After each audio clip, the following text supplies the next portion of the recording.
Hi and welcome. I'm Pauline from Pauline's Quilters World, and I just want to talk to you about how we use our 1 1/4 inch Sasher tool to make our bindings to go around the edge of the quilt. A regular binding for most people is cut 2.5 inches wide, so folded in half it fits through this tool perfectly.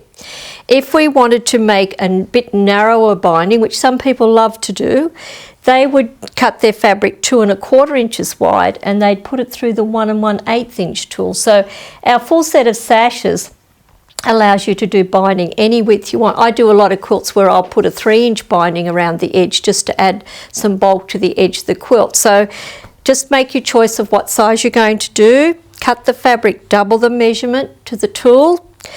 And like all other bindings, we're going to join this on the diagonal and fold it out, trim it back, fold it out and press the seam.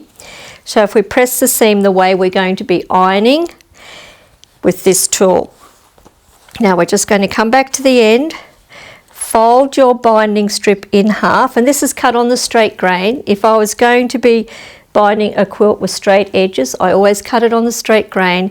If I'm going to be doing a quilt where I've got curves around the edge, I would be cutting most fabric strips on the bias.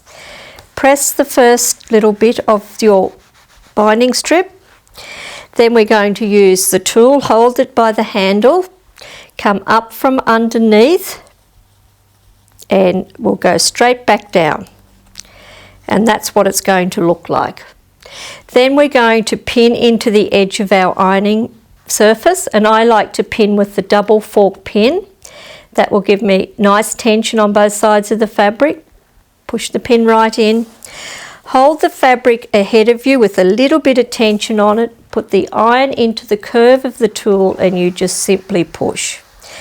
And you can just see how easy that is, and your binding's ironed up so quick. Just keep coming down, moving your pin. Oops, we'll just come back a bit. Pin again. Hold the fabric so it's nice and firm and just keep pushing with the iron. And just keep working down till you get that whole binding strip done. Now I'm going to take one more little step here because I want to show you how to go across this join so that you don't get stuck on it. So we have the join coming up here, holding the fabric nice and firm, and we're just going to push with the iron. Now when we get close down here to this join, we're going to start tap, tap, tap, tap, tap, and we go across the join and it sits perfectly for you, it doesn't distort.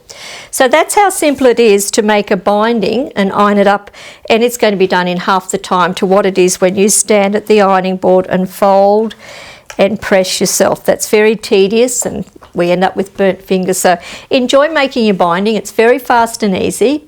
We've got lots of other little tips and hints for you on other videos on our website. So please go to www.pqw.com.au and subscribe for our email newsletter because we've got some exciting things coming for you. So happy stitching, happy binding.